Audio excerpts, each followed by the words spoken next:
Putin proposes bilateral with Modi during BRICS summit on October 2022.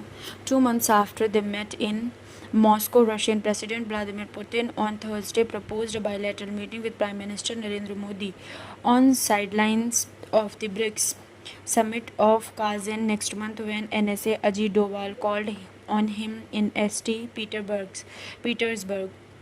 The Kremlin quoted Putin, "We will be experiencing Mr. Modi on Kazan. I also suggest holding bilateral meeting there on October 2022 in order to review the result of our joint work to implement an agreement reached during his visit to Moscow and outline some plans of for the near future." After the meeting between Putin and Doval, the Kremlin said on September 12, Russia's President Vladimir Putin had a meeting with Ajit Doval, National Security Advisor to Prime Minister of India, at the Konstantinovsky Palace in St. Petersburg.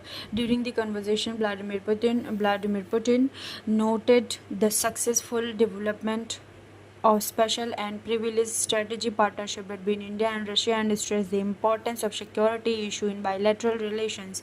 Thanking the Indian sides for maintaining dialogue in this area, it said that Russia's president proposed to hold on bilateral meeting with India's Prime Minister Narendra Modi on October 2022 on the sideline of BRICS summit in Kazan to summarize the outcome of joint work in implementation of the agreement reached during the visit to Moscow and to outline prospects for near future. Ajit Doval in turn conveyed the words of gratitude from the Prime Minister. He also informed about Narendra Modi's readiness to share information on his recent visit to Ukraine, it said. The Putin-Doval meeting took place about 3 weeks after Modi traveled to Kyiv on August 23 and held talk to President Volodymyr Zelensky.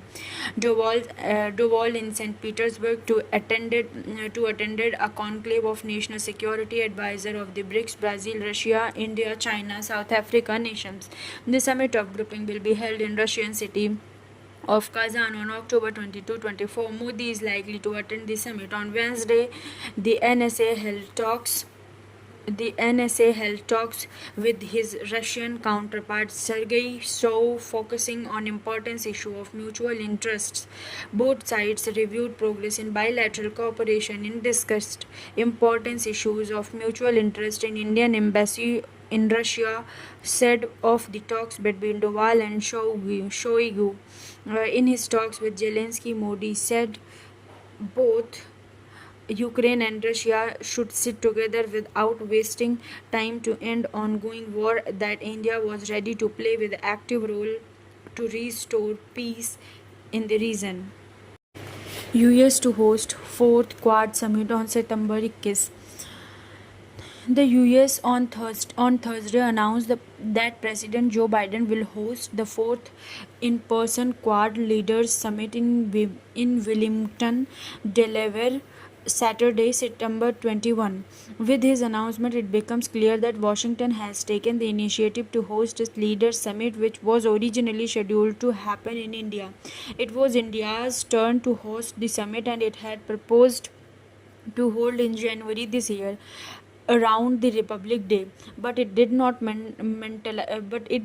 materialize. Consequently, it was decided that Biden wanted to host the summit in his last month as U.S. president, in a sort of parting gift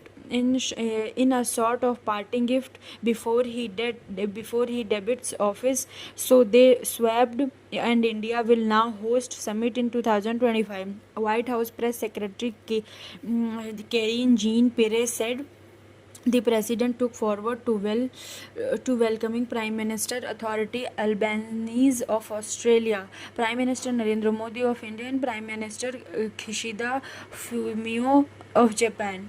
She said this will be President Biden's first time to hosting foreign leaders in Wilmington. will maintain as president and reflect of his deep personal relationship with each of Quad leaders and the importance of Quad to all of our countries. The statement said that the Biden-Harris administration has made elevating of institutionalizing the Quad top priority from the first Quad of all our countries. The statement said that Biden-Harris administration had made elevating and institutionalizing the Quad a top priority from the first Quad leaders summit at White House in 2021 to annual meet. Since then, the Quad leaders summit will focus on bolstering and strategic convergence among the countries, advancing our shared vision of a free and open Indo-Pacific region, and delivering concrete benefit for partners in the Indo-Pacific in key areas of state. This statement said under Mission Mausam needs based enhanced rain radar covered by 2026. The newly launched Mission Mausam will not just help in improving weather forecast in our country, but also enable the meteorological department to develop capabilities of manage certain weather events, like enhancing the superpressing rainfall over an area according the requirement, a top government official said on Thursday.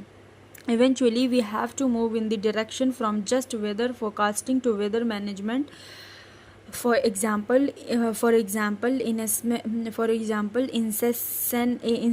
rain are happening in an area resulting in flood. We can try to suppress rainfall. Alternative in area was not getting enough rainfall. We can try to engineer rainfall over the area. M. Ravichandran, Secretary, Minister of Earth Science, said engineering rains through cloud seeding exercise has been tried several countries, including India, with varying degrees of success. He hoped that the India Meteorological Department (IMD) would be able to develop reliable capability to manage rainfall in next 5 years at a large stage. Other weather events like lightning can also be managed, he said. Mission Mausam, which was approved by Union Cabinet on Wednesday, is aimed at improving India's weather forecasting capabilities by upgrading in the weather monitoring infrastructure, investing in scientific research, and improving the skill of scientists. The mission has been allocated 2,000 crore for the next 2 years. Ravichandran said the mission would be implemented over 5-year period, with the budget for second half to be decided at later stage. An important task under the would be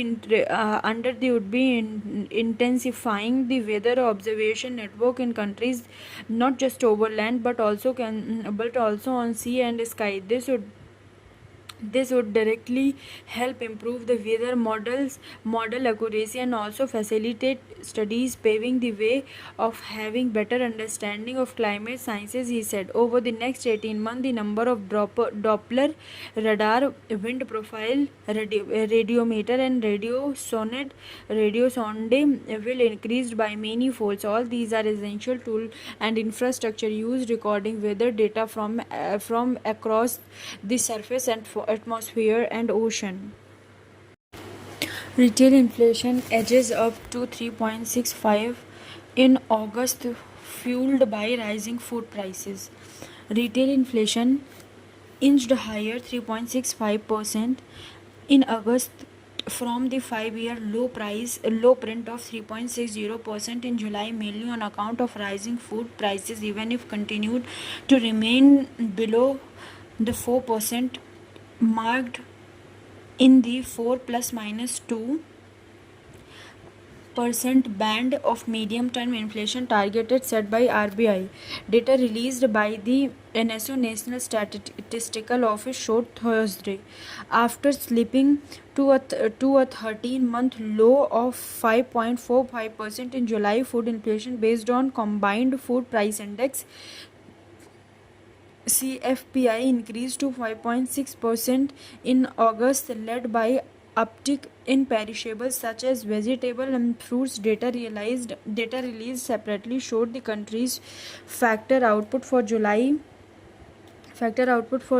as measured by Index Industrial IIP Index of Industrial Production inched higher 4.8% from the 5-month low 4.7%, primarily led by growth in manufacturing output. Headline retail inflation rate was initially estimated 3.54% in July, which was now been revised up to 3.60%. The rise in inflation rate 3.65% in August mainly came on back of a rise food and beverages inflation to 5.30% from 5.606% in July, while core inflation non-fuel segments remained steady, and 3.4% services inflation with it shot up an 8-month highest of 3.4%, suggesting revival in service demand, within core personal care products recorded inflation in 7.9%, mainly due to higher input cost. Cereal, eggs, pulses, fruits had inflation rates above 6% each on July, while pulses and vegetable recorded double-digit inflation 13.6% and 10.71% respectively, with over 40% in of items still having inflation above 4%, and with the waning favorable base effect. With the warning favorable base effect amid uneven distribution of monsoon rainfall, headline inflation rate is seen rising further in September 4.8 to 5% mark. Economists said the positive effect of better Kharif showing would be visible only post-harvest. This is October 2024 onward. Till that time, pulses inflation is expected to remain in double digit, and cereal inflation would be also above 6%, with the favorable base effect subsidizing. Retail inflation is expected to head closer to a 5% mark on September 2024, mainly due to food and beverages inflation. The core inflation in September 2024 is expected to inch up 3.5%.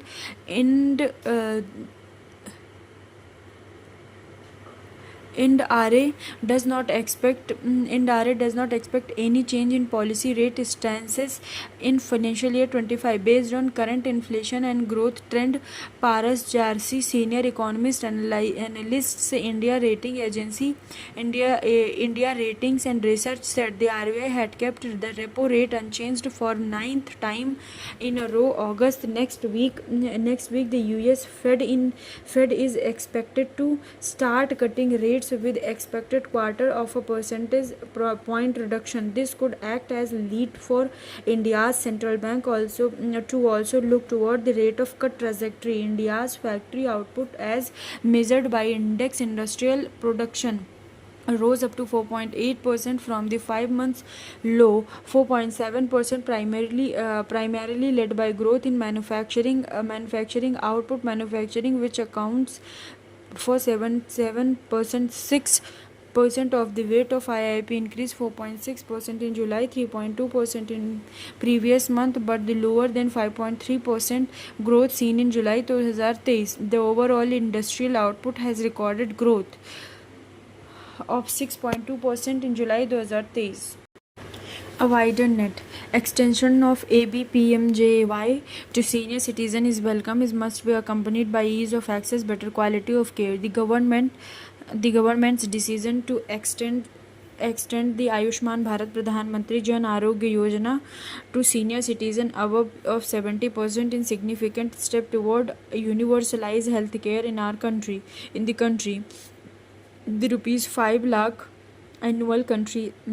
annual health coverage will benefit about 6 crore people, roughly 5% of the country's current population. But with lifespan increasing and an increasing number of people aging in next 3 decades, a fifth of India is likely to be cover the age of 70% 2015. Dealing with the challenges of its demographic transition will require for reaching changes in welfare policies. Today, barely 20% of elderly are covered by safety nets such as CGHS, Rashtriya Swasthya Bima Yojana, and employer funded health schemes. Extended the ambit of words publicity funded health assurance scheme could be step toward ensuring more fulfilling life for the section of the population. Since 2018, the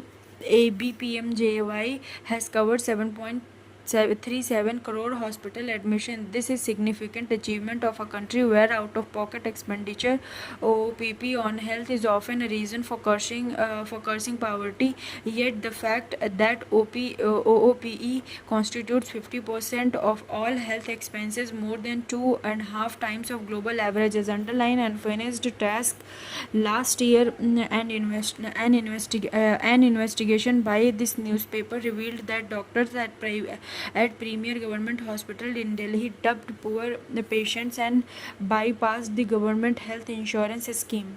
There is a substantial body of reportage to show the doctors misinform already stressed families of the grievously ill, and availing benefits under ABPMJY could take months. Experts suggest that it would overburdened staff at government institutions do not want to take an additional task of filling up documents related to insurance schemes. Several healthcare facilities do have Arogya Mitras to counsel relative of patients, but their role at registering claims, empowering counselors to handhold their patient till their claims are settled could help iron out some of the glitches. To make their scheme more expensive, the government should tap into such lesson and narrow the doctor's-patient asymmetry. The Niti Aayog position paper released in January recognized that families becoming increasingly nuclear, ease of access and quality care will be crucial determinant in health-seeking behavior of senior citizens. In other words, besides financial assurance, policymakers must urgently ensure that there are enough healthcare centers and adequate facilities to take care of needs of the elderly.